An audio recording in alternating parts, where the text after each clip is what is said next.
네, 오늘 말씀 제목은 예수께서 살아나셨느니라, 예수께서 살아나셨느니라 라는 제목으로 내 말씀을 나누겠습니다. 이렇게 제목을 잡은 것은 6절에 여기에 계시지 않고 살아나셨느니라 라고 이렇게 천사가 말해주기 때문입니다. 여기는 어디냐면 무덤입니다. 예수님이 말씀하신 대로 십자가에서 죽으시고, 예, 이렇게 말씀하신 대로 부활하셨다라는 겁니다. 그렇다면 우리에게 이 예수님이 살아계신 분이 되기 위하여서 필요한 것은 무엇입니까? 바로 말씀대로 믿고 살고 누리는 것이죠. 그래서 정말 예수님의 살아나심이 우리들에게는 어떤 연관성이 있는가를 같이 살펴볼 텐데요. 첫 번째로요, 예수님의 빈무덤은 절망이 아니라 승리입니다. 1절부터 3절인데요. 안식 후 첫날 새벽에 이 여자들이 그 준비한 양품을 가지고 무덤에 가서 돌이 무덤에서 굴려 옮겨진 것을 보고 들어가니 주 예수의 시체가 보이지 아니하더라. 예, 안식 후 첫날, 네, 이때는요, 새벽에라고 나와 있잖아요. 날이 밝기까지 한참 남은 깊은 새벽을 뜻합니다. 이게 원어로 보면 그런 의미인데, 이것은 이 여인들이 열심히 있었다라는 거죠. 이 여자들이 새벽에 이렇게 가는 것이 참 쉽지 않은 그런 모습을 보여주고 있는 것이죠. 예수님의 장례가요, 안식일 직전에, 유대인들은 안식일이요, 금요일 저녁부터 토요일 저녁까지입니다. 예, 그러니까 예수님이 오전 9시부터 오후 3시까지 십자가에 달리셨기 때문에 저녁이 되면 몇 시간 안 남았잖아요. 그래서 예, 여기 이 여인들이 준비한 향품을 가지고 무덤에 갔다라는 것이 의미하는 것은 예, 바로 급히 장례를 치르느라 향유 바를 시간이 충분히 없었기에 이 여인들이 예수님의 시체에 향유를 바르려고 찾아온 것이라고 볼 수 있습니다. 그리고 이 안식 후 첫날이 지금 우리들에게는요, 일요일이에요, 일요일. 그래서 이 안식 후 첫날은 주일로 우리가 지키는 것은요, 여러분, 원래 안식일은 토요일이었잖아요. 금요일 저녁부터 토요일 저녁까지였는데, 그런데 지금 우리가 주일로 지키는 것은 예수님이 주일에, 일요일에 부활하셨기 때문입니다. 그렇기 때문에, 네, 뭐, 안식일 교회에서는 지금도 토요일을 그렇게 지키는데 그것은 맞지 않는다라는 부분들도 우리가 생각해 볼 수 있겠죠. 이 여인들은요, 어떤 여인들이었냐면요, 갈릴리에서부터 온 여인들이었습니다. 갈릴리부터 지금 예루살렘까지 예, 이렇게 예수님을 사랑하는 마음 때문에 온 자들이었는데요. 이들이 지금 예수님이 십자가에서 죽으셨다라는 것은요, 어찌 보면요, 소망과 기대가 무너져 있었다라고 볼 수 있습니다. 네. 그런 상황임에도 불구하고 이들이 예수님을 이게 제일 먼저 찾아갔다라는 것은요. 사실 제자들보다도 이 여인들이 더 예수님을 먼저 찾아갔다라는 거 쉽지 않은 일이었었다라는 겁니다. 왜냐면 아직도 어두운 새벽에 사람들이 보기엔 예수님이 반역자로 죽으셨잖아요. 신성 모독자로 죽으셨잖아요. 그 무덤을 그것도 여러분 마태복음에 보면요. 예수님의 무덤을 로마 군인들 보고 지키라고 막 유대인들이 부탁까지 합니다. 예수님이 혹시나 부활할까 봐. 예, 그런 상황이었거든요. 근데 그 무덤을 찾는 것은 어려운 일이었었던 것이겠죠. 이 여인들이 참 용기와 사랑하는 마음과 뭐 노력은 나무랄 데가 없겠지만 중요한 것은 방향성이라는 것이에요. 잘못된 방향으로 용기를 발휘하고 노력을 쏟았다라고 볼 수가 있는 것이겠죠. 그것은 제가 이후에 이제 4절부터 6절에 설명드릴 텐데 3절에 보면요. 들어가니 주 예수의 시체가 보이지 아니하더라. 그래서 2절에는 무덤이 굴려 옮겨진 것을 보고 여자들이 갔는데 이미 무덤에 돌이 옮겨졌다라는 것을 보면 여러분 이 무덤의 돌은요 여인들이 옮길 수가 없거든요. 이것이 또 예수님의 부활을 증명하는 것이라고도 볼 수 있겠고요. 3절에 주 예수의 시체가 보이지 아니하더라. 이게 좀 아이러니예요. 주 예수 시체 반대되는 단어인 거죠. 이걸 통해서 우리가 생각해 볼 수 있는 것은요. 이 주라는 말이 시체랑 어울리지 않거든요. 지금 이 누가복음을 기록한 누가는 여인들이 찾고 있는 것이 주 예수의 시체였다라고 말씀함으로써 그들이 하고 있는 행동이 그들이 믿고 있는 것과 또는 그들이 들었던 복음과 일치하지 않는다라는 것을 꼬집고 있어요. 제가 이것이 잘못된 방향일 수 있다라고 말씀드리는 것은 무엇이냐면요. 네, 바로 예수님이 말씀하신 그 말씀에 근거해서 이들이 열심을 내고 있는 게 아니기 때문이라는 거예요. 여러분, 예수님을 사랑한다라는 사람들이 교회 안에 있습니다. 그런데 잘못된 방향으로 섬기는 부분들이 있을 수 있습니다. 그것은 뭐냐면요. 그냥 내 생각에, 이렇게 우리가 예수님을 사랑한다고 표현하는 것이 될 수 있겠죠. 근데 그것이 아니라 정말 말씀에 근거한 대로 우리가 이렇게 섬기고 있는가를 보자라는 것이죠. 그게 이제 4절부터 6절에 보면 좀 더 구체적으로 나오는데, 이로 인하여 근심할 때에 문득 찬란한 옷을 입은 두 사람이 곁에 섰는지라. 여자들이 두려워 얼굴을 땅에 대니 두 사람이 이르되 어찌하여 살아있는 자를 죽은 자 가운데서 찾느냐. 여기 계시지 않고 살아나셨느니라. 갈릴리에서 계실 때에 너희에게 어떻게 말씀하셨는지를 기억하라. 네, 사절에 보니까요. 이 무덤에 가보니 빈 무덤이었거든요. 그러니까 근심한 거죠. 이 여자들은요. 이 여인들은 예수님의 시체가 도난당했다라고 생각하고 근심했던 것이에요. 그때 찬란한 옷 입은 두 사람이 곁에 섰는데 이 두 사람은 23절 말씀, 이것이 그 이후의 말씀인데요. 천사였었다라고 이렇게 말씀해주고 있습니다. 예, 그랬을 때 이 천사가 여인들에게 뭐라고 이야기하냐면요. 살아있는 자를 죽은 자 가운데서 이렇게 찾느냐라고 말하면서 6절에 여기 계시지 않고 살아있다라고 하면서 갈릴리 계실 때 예수님이 갈릴리에서 정말 제자들을 가르치실 때 여러분 12제자들만 함께 하지 않았습니다. 여인들도 함께 했거든요. 그때 예수님이 너희에게 어떻게 말씀하셨는지를 기억하라는 것이에요. 여러분, 이걸 통해서 우리가 알아야 되는 것은 뭐냐면요. 지금 이 빈 무덤이, 무덤 자체가 의미하는 것은 사실 절망과 기대가 깨어져 버린 게 아닙니까? 우리 삶에도 여러분 무덤 같은 현실이 있을 수 있어요. 더 이상 가망이 보이지 않는 내 기대와 너무나 다른 현실이 무덤일 수 있죠. 그런데 이 현실을 우리가 대해야 되는데 어떻게 대해야 되냐면 내 눈으로 보면요 절망투성입니다. 살아날 가망성이 안 보이죠. 근데 6절을 가지고서 우리는 우리 인생을 대해야 돼요.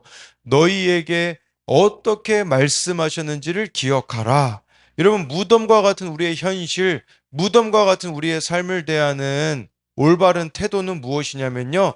말씀의 렌즈로 바라보는 것이에요. 너희에게 어떻게 말씀하셨는지를 기억한다면 이 빈 무덤은요. 근심이 아니라 기쁨과 승리의 증거라는 사실이에요. 그래서 우리가 날마다 말씀이 있으셔야 됩니다. 이런 말씀의 렌즈로 우리들의 인생을 바라보지 않으면요. 오늘 우리들에게 벌어지는 일들이 어떤 상황이 주어질지 모릅니다. 어떤 환경이, 어떤 사람이 나를 압도할지 모릅니다. 그렇기에 정말 오늘 말씀에서 나에게 뭐라고 말씀하셨는가? 그것을 붙잡고 나아가야 된다라는 것입니다. 그래서 지금 우리가 해야 되는 것은요, 더 비싼 향품, 더 비싼 향유를 준비하는 게 아닙니다. 정말 우리가 말씀 앞에 서 있어야 되는 것입니다. 그래야 이것이 바른 방향으로 우리들을 인도해 준다라는 것이죠. 그래서 이것에 대한 두 가지 적용은요, 나는 믿음의 눈으로 세상을 보고 있습니까? 보이는 것보다 하나님의 말씀을 신뢰합니까? 또 한 가지는요, 말씀의 렌즈로 새롭게 보아야 하는 나의 무덤. 그러니까 여러분들을 지금 압도하고 있는 상황, 환경, 사람은 무엇입니까? 라는 거죠. 그러니까 내 눈으로 보지 말고 말씀의 눈으로 볼 때 그것이 어떻게 다르게 보일 수 있는가를 묻는 것입니다. 두 번째로는요, 예수님의 살아계심을 알려야 합니다. 이걸 우리가 증인이라고 하죠. 7절부터 9절인데요. 이르시기를 인자가 죄인의 손에 넘겨져 십자가에 못 박히고 제3일에 다시 살아나야 하리라 하셨느니라 한데 그들이 예수의 말씀을 기억하고 무덤에서 돌아가 이 모든 것을 열한 사도와 다른 모든 이에게 알리니 예, 그랬을 때요. 다시 기억나게 해주는 거예요. 천사들이 뭘 이야기하냐? 예수님이 하신 말씀이죠. 인자가 예수님이잖아요. 죄인의 손에 넘겨져 십자가에 죽으시고 3일에 제3일째에 다시 살아나리라 하셨다라는 것을 예, 이 천사가 이 여인들에게 전해줍니다. 그랬을 때 예수님의 말씀을 이들이 8절에 보니까 기억하게 되어지고요. 말씀을 그대로 믿은 거죠. 아, 예수님이 부활하셨구나. 살아나셨구나. 그래서 구절에 보니까요. 예, 이 모든 것을 11사도와 예수님 제자가 12이었는데 왜 11명이냐? 이 시간 속에 바로 가룟 유다 예수님을 팔은 그 가룟 유다는 자살을 선택을 했죠. 참 안타깝죠. 예. 회개할 수 있는 기회가 있었지만 후회로 예, 이렇게 끝낸 그렇게 해서 11사도가 나오는데 11사도와 다른 모든 이에게 알렸다라고 이렇게 말씀해 주고 있는 것이에요. 그러니까요. 이렇게 알렸다라는 부분들을 보면요. 예, 이것이 여러분 누가가요. 누가복음과 사도행전을 예, 기록을 했거든요. 그래서 누가복음하고 사도행전을 누가행전이라고 합니다. 그렇게도 부르기도 하는데요. 근데 중요한 것은요. 누가복음하고 사도행전이 당연히 강조점이 일치되겠죠. 그 일치점은 무엇이냐면 예, 우리가 예수님의 부활을 목격했다면 살아계신 예수님을 만났다면 해야 되는 일이 있다라는 거죠. 그게 뭡니까? 9절에 나와 있잖아요. 열한 사도와 다른 모든 이에게 알리니라는 것이죠. 여러분, 우리는 이 부활하신 주님을 말씀을 통해 만날 수 있거든요. 그러면 우리가 이 말씀을 깨달았다면, 말씀이 내 삶에 부딪혀 왔다면 해야 되는 게 뭡니까? 다른 모든 이에게 알리는 겁니다. 여러분, 우리가 말씀을 제대로 말씀을 깨달으면요. 어떤 마음이 들겠습니까? 어떤 생각이 떠오르겠습니까? 다른 사람이 떠오를 겁니다. 그래서 우리가 이 큐티인에도 보면요. 적용하기 칸이 있잖아요. 왜 적용하기 칸이 있습니까? 정말 이 말씀이 내 안에 살아 역사하게 되면요. 저와 여러분들은요. 손과 발이 가는 적용, 누군가를 찾아가는 적용, 누군가에게 이 부활의 소식, 이 예수님의 소식을 전할 수밖에 없는 증인이 되어야 마땅하다라는 것입니다. 예, 이게 바로 저와 여러분들이 매일 말씀을 통해 만나는 부활의 주님을 전하는 증인인으로서의 삶이라는 것이죠. 11절 12절에요. 사도들은 그들의 말이 허탄한 듯이 들려 믿지 아니하나 베드로는 일어나 무덤에 달려가서 구부려 들여다보니 세마포만 보이는지라 그 된 일을 놀랍게 여기며 집으로 돌아가니라. 사도들이여 이 여인들의 말이 허탄한 듯 들려 믿지 아니하였다라고 이렇게 말씀해주고 있어요. 여러분 예수님의 부활을 제일 처음 목격한 이들이 여인이라는 것이 정말 중요합니다. 만약에 있잖아요. 내가 진짜 예수님의 부활을 증명하고 싶었다면 사실 여자들이 제일 먼저 발견했다라는 것을 적으면 안 됩니다. 왜냐하면요, 그 당시에 유대인들에게는요, 여자들의 증언은 효력이 없었습니다. 그러면 뭔가 남자들이 제일 먼저 발견했다라고 조작할 수 있잖아요. 다른 사람을 믿게 하려면. 그런데 여인들이 발견했다라는 것을 그대로 기록하고 있다라는 것 자체가 예수님의 부활이 사실이었다라는 것을 보여주고 있는 것이죠.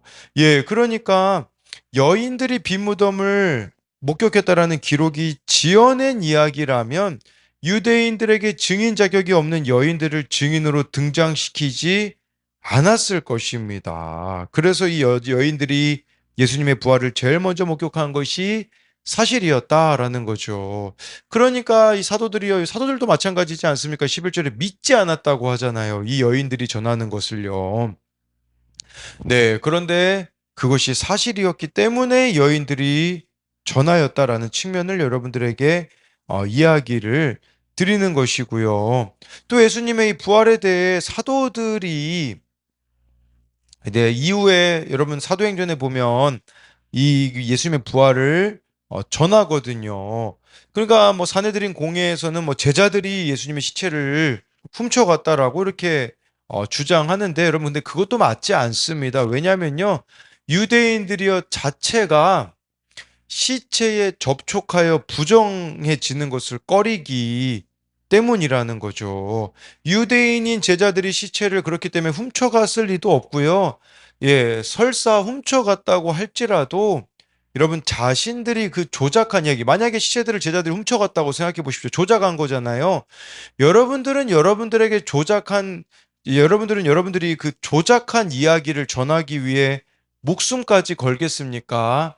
걸지 않겠다라는 거죠. 그러니까 예수님의 부활은 조작된 것이 아니고, 예, 또 제가 고린도 전서였는가 후서였는가는 네, 이렇게 생각이 안 나지만 500여 형제에게 일시에 보였다라고 예수님이 부활하신 예수님을요.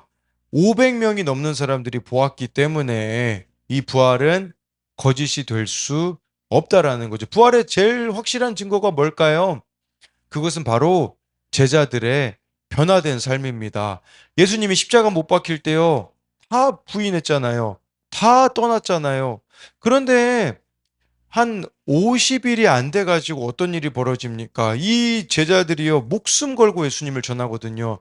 아니, 분명히 십자가에선 다 예수님을 부인했던 사람이 어떻게 이렇게 달라질 수 있었겠습니까? 그것은 예수님의 부활이 확실했기 때문이라는 거죠. 12절만 말씀드리고 마치자면 베드로가요, 그 말을 듣고 다른 사도들은 다 안 믿었거든요. 근데 베드로는 일어나 어떻게 했습니까? 무덤으로 달려가서 굽으려 들여다보았다라는 거죠. 베드로는 다른 제자들처럼 의심하기보다 직접 확인하려고 움직였습니다. 여러분, 이처럼 믿음은 나의 선입견이나 판단을 내려놓고, 예, 말씀이, 복음이 들려온 그곳으로 가는 것으로부터 시작이 됩니다. 여러분, 우리들에게도 이런 적극성이 있었으면 좋겠습니다. 어떤 적극성이냐? 말씀에 대한 적극성이죠. 정말 나에게 이 말씀이 들려질 때에 베드로처럼 일어나 달려가서 구부려 들여다 보아야 되는 것이죠. 진짜 이 말씀이 맞는지 들여다보고 적용해보고 살아내 보는 것입니다. 그게 바로 예수님의 십자가와 부활을 전하는 십자가의 전달자로서의 삶이자 증인의 삶이라는 것이죠. 저는 이번 주에 좀 깨닫게 된 게 뭐냐면 지난주 저희가 나눴던 말씀이 잃어버린 한 마리 양이 있다면 이번 주에 구역 모임에서 나눌 내용이었긴 한데 예, 양 100마리 중에 한 마리를 잃어버리면 예수님은 그 한 마리 양을 찾아가시는 분이라는 것을 우리가 나누었잖아요. 제 아들이 한 명 그 태권도 형을 데리고 왔거든요. 근데 그 태권도 형이 보니까 할머니 할아버지랑 살고 있는 것 같아요. 그러면 뭔가 좀 사연이 있죠. 그래서 너무 이제 같이 놀고 싶어 해서 그 아이랑 이제 약속을 해가지고 이렇게 놀자고 해서 했는데 안타깝게도 그 애가 갑자기 약속이 생겨서 제 아들이 다른 친구들하고 또 다른 친구들을 초대했거든요. 그래서 어제 뭐 제 아들하고 또 친구들 또 세 명하고 이렇게 시간을 같이 보냈거든요. 그러면서 제가 들었던 생각이 무엇이냐면 잃어버린 한 마리 양을 나도 동일하게 찾아가려고 했을 때 다른 또 잃어버린 자들을 이렇게 예수님께로 인도할 수 있는 통로가 되었다라는 것을 좀 보게 되었거든요. 뭘 이야기 드리고자 하는 거냐면요. 여러분, 이 말씀이 우리가 순종함으로 나아갈 때요. 실제가 될 수 있다라는 것을 말씀을 드리는 것이에요. 지금 여러분, 우리 대한민국 한국교회만 봅시다. 현실이 뭡니까? 무덤입니다, 무덤. 더 이상 복음 전파가 되지 않는다. 지금 뭐 우리의 다음 세대들은 미전도 종족과 같이 되지 않을 거라고 말하잖아요. 그런데 예수님의 이 부활이 우리들에게 말씀해 주는 게 뭡니까? 말씀대로 믿고 살고 나아갈 때에 여전히 우리 주님은 살아 계셔서 그 말씀대로 믿고 나아가는 자들에게 이 말씀이 실제가 되게 하시고 여전히 다른 이들을 구원으로 초대하기를 원하신다라는 것이에요. 그래서 정말 좋아요, 여러분들이 주어진 자리에서 이 말씀대로 믿음으로써 증인의 역할을 감당해내는, 오늘 제 아들들의 친구들이 또 교회에 나오겠다고 또 그렇게 이야기를 했거든요. 그렇기 때문에 정말 말씀대로 좋아요, 여러분들이 순종하는, 그리하여서 하나님의 살아계심을 나타낼 뿐 아니라 경험하는 우리들이 되었으면 좋겠습니다. 이것에 대한 두 가지 적용은요. 나는 나의 선입견이나 판단을 버리고 말씀을 듣고자 노력합니까? 또 한 가지는요. 12절의 베드로처럼 오늘 나에게 주시는 말씀대로 일어나 달려가서 적용해야 하는 일은 무엇입니까? 기도하겠습니다. 살아계신 하나님, 오늘 말씀에 예수님이 안식 후 첫날에 정말 주일에 부활하셨습니다. 말씀하신 대로 십자가에서 죽으시고 3일째에 부활하심으로, 왜 예수님이 부활하셨습니까? 우리들에게 영원한 삶이 있다라는 것을 미리 보여주신 겁니다. 이 땅에서 우리가 죽으면 끝이 아니라 영원한 삶으로 이어지기 때문에 우리들에게 필요한 것은 십자가 없이는 부활의 영광이 없기 때문에 이 땅에서 십자가를 잘 지기 원합니다.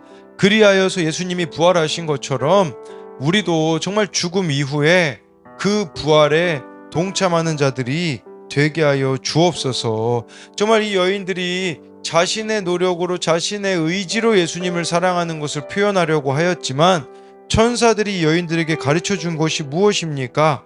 너희에게 어떻게 말씀하셨는지를 기억하라고 하였습니다. 우리도 이 신앙생활이 돌을 닦는 게 아닙니다. 나의 열심으로, 나의 어떤 의지로 뭔가를 이루어내는 게 아니라 어떻게 예수님이 말씀하셨는지를 말씀대로 우리가 믿으면서 그 말씀대로 살아가는 것이 바로 올바른 방향이라는 것을 알게 하여 주옵소서.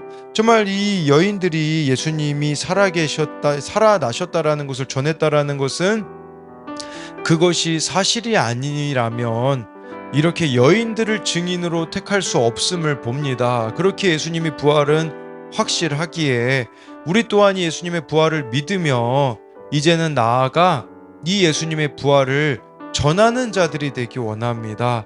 정말 이 예수님의 사랑을 전하는 자들이 되어서 우리 주변에 있는 자들을 진정으로 사랑하는 것이 무엇입니까? 잘해주는 게 아니라 예수님을 전해주는 것임을 알므로써 나도 구원받고 내 옆에 있는 정말 가족들도, 내 옆에 있는 이웃들도 다 구원받게 되어지는 역사가 이루어지게 하여 주실 것을 믿으며 살아계신 예수님 이름으로 기도드립니다. 아멘.